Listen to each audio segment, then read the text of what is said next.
Je m'appelle Dominique Georges, je suis thérapeute dans l'Isère, en France, dans l'Isère, donc à Saint-André-le-Gaz, qui est à côté de la Tour du Pin, pour ceux qui connaissent un petit peu, et aussi à Voiron, donc qui est plus proche de Grenoble. Donc je consulte en privé dans ces endroits-là. Je le fais aussi par Internet, parce qu'il y a beaucoup de gens qui sont loin, que je connais, parce qu'on le fait aussi par Skype. C'est aussi une technique qui marche et qui fonctionne très bien. Je suis conférencière et j'aime beaucoup le faire, et vous allez voir, j'aime partager toutes ces connaissances, parce que pour moi c'est une importance de pouvoir connaître, d'avoir des compréhensions. Je suis quelqu'un qui a toujours aimé comprendre les choses. Quand je comprends, j'ai l'impression que je passe une étape plus facilement. Donc je fonctionne comme ça, et tout ce qui est mes thérapies, tout ce qui est mon accompagnement, en tout cas c'est pour aider à comprendre les choses. Et l'histoire de naissance, pour moi, c'est une période qui va nous permettre de comprendre beaucoup de choses dans tout ce qui a été vécu, qu'est-ce qui aujourd'hui, eh bien, en quoi ça induit des avantages, des inconvénients, des choses agréables ou désagréables. Je suis auteur d'un livre, je vous en parlerai peut-être tout à la fin, de Ouvrir la porte à une vie gagnante, où c'est un livre où vous allez pouvoir retrouver des outils que j'utilise, qui m'ont amené à changer beaucoup de choses dans ma vie. Donc je suis thérapeute depuis maintenant, complètement installée depuis un peu plus de 10 ans. J'ai travaillé pendant de nombreuses années en pharmacie, jusqu'au jour où j'ai eu des gros problèmes de santé. Et les problèmes de santé sont arrivés quand je suis devenue une maman. Alors que j'étais en pleine forme, j'ai pris des problèmes au niveau des épaules, parce que c'était difficile pour moi de devenir une maman, pas parce que j'avais pas envie d'enfant, au contraire, c'était un grand bonheur pour moi, mais c'était ma relation à ma maman, à moi, qui avait été difficile. Et du coup, de devenir maman, pour moi, c'était inconsciemment, parce que ça, je l'ai compris bien après, c'était devenir comme ma mère, et ça, c'était quelque chose qui était impensable. Ça veut dire que mes problèmes de santé m'ont empêché de porter, de prendre mon enfant dans les bras pendant à peu près 18 mois. J'ai suivi, j'ai été opérée, j'ai eu beaucoup de choses pendant 3 ans, jusqu'au jour où on m'a dit que ça pouvait être plutôt psychologique, ça pouvait être quelque chose que je vivais. Et moi, je me disais non, tout allait bien, c'est vrai, j'étais heureuse avec un mari, un enfant, une maison qu'on venait de construire, enfin plein de belles choses, et pourtant je souffrais intérieurement, physiquement en tout cas, et cette douleur physique était en lien avec une douleur profonde que j'avais bien enfouie, parce que quand on m'a dit est-ce que vous avez des problèmes et tout, ben non, j'en avais pas. Est-ce qu'avec vos parents, ben mes parents je les vois plus, mais il n'y a pas de problème. Je me suis rendu compte après que quand on dit qu'il n'y a pas de problème, ou c'est pas grave, ou je m'en fous, eh bien, on va aller gratter derrière tout ça. Voilà, donc j'ai été aussi amenée à faire beaucoup de formations, puisque quand j'ai compris que ma douleur physique avait un lien avec ce que je vivais, j'ai j'ai guéri physiquement avec une psychothérapie, en parlant à quelqu'un, puisque c'était une thérapie où je discutais, je parlais, c'était pas un discours, c'était je parlais, et puis la personne en face de moi ne me disait rien du tout. J'avais juste compris que ça avait un lien avec ma mère, donc ça c'était quelque chose qui s'était posé, mais je ne savais pas quoi en faire. Et c'est après où j'ai commencé à aller chercher qu'est-ce qui pouvait faire que, comment ça marchait, comment on pouvait faire un lien entre les douleurs physiques, entre les problèmes de santé et les problèmes dans la vie. Et puis c'est là où j'ai rencontré, moi j'ai été formée par les Québécois. Donc par Lise Bourbeau, par Agathe Raymond, et j'ai fait beaucoup de choses avec eux, et c'est avec eux que enfin, avec ces formations que j'ai compris que si je voulais que quelque chose change dans ma vie, il n'y a qu'une personne qui pouvait le faire, c'était moi. Et je peux vous dire que ça m'a rassurée, tout en me faisant un petit peu, en me culpabilisant au début, parce qu'en me disant comment c'est possible de se faire du mal physiquement comme ça, avec quelque chose qui se passe avec quelqu'un d'autre. Et du coup, eh bien, j'ai été amenée à faire un travail sur papa-maman. Et c'est si les gens qui me connaissent, qui ont fait un accompagnement avec moi, verront, on passera toujours par le clan. Et d'ailleurs, d'où la belle photo avec ces ours qui représentent le clan, papa, maman et les enfants. Et tant qu'il y a un désaccord avec l'un d'eux, même une mésentente, des rancunes, des rancœurs, eh bien, il y a un problématique à l'intérieur de moi parce que je ne peux pas être en harmonie avec moi.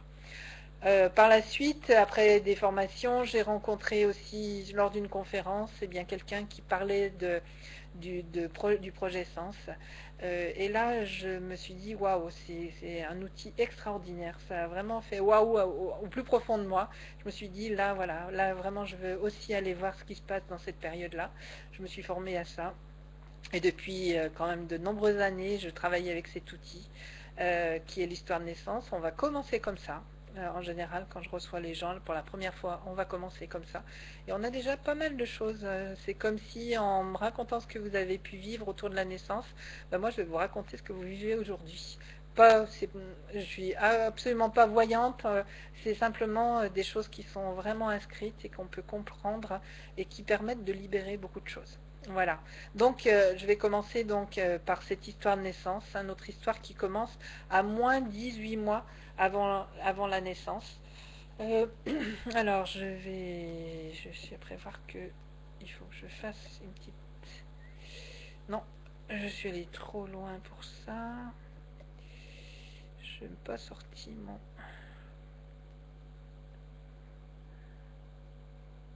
Alors, les 27 mois autour de la naissance, donc on va prendre la date de naissance, on va prendre les 8 mois, c'est nouveau, non, c'est 9 normalement.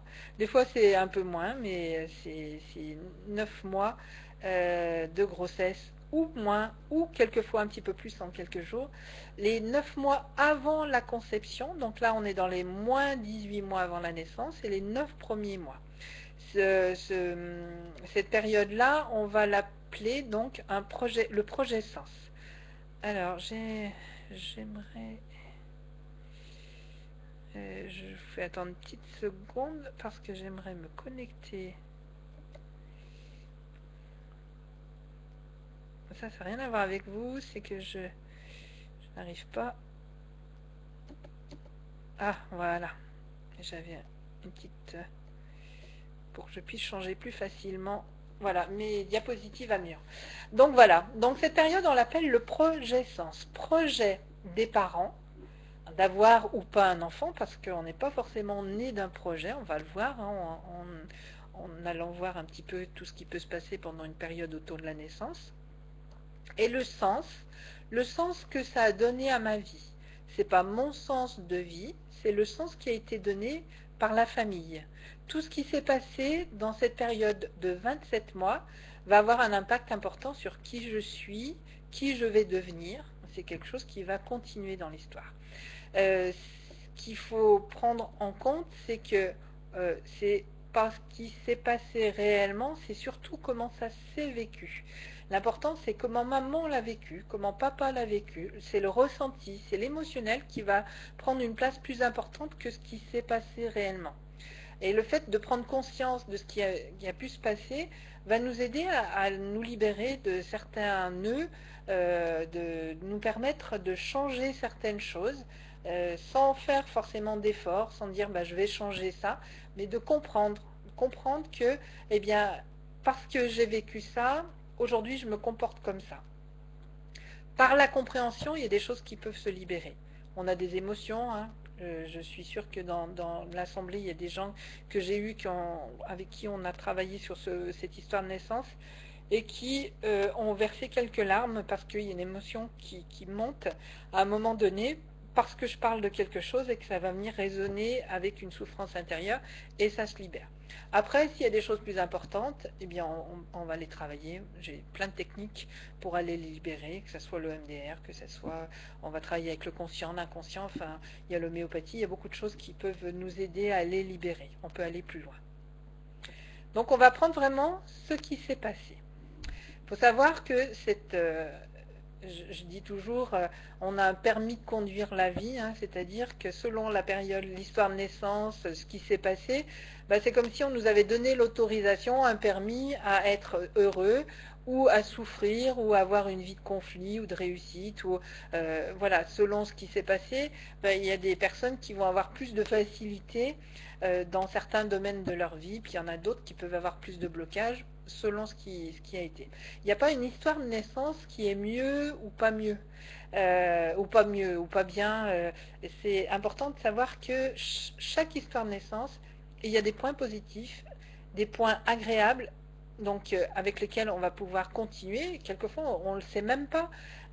On va aussi faire, mon rôle aussi, c'est de faire ressortir ces côtés positifs, d'en faire quelque chose. Et puis, il y a les côtés qui sont désagréables, qui ont été programmés, avec lesquels on est encore avec. Et puis, ça nous poursuit avec le temps. Aujourd'hui, on a le choix de choisir ce qu'on veut vivre. Voilà. Je vais détailler un petit peu, je vais vous donner des exemples, hein.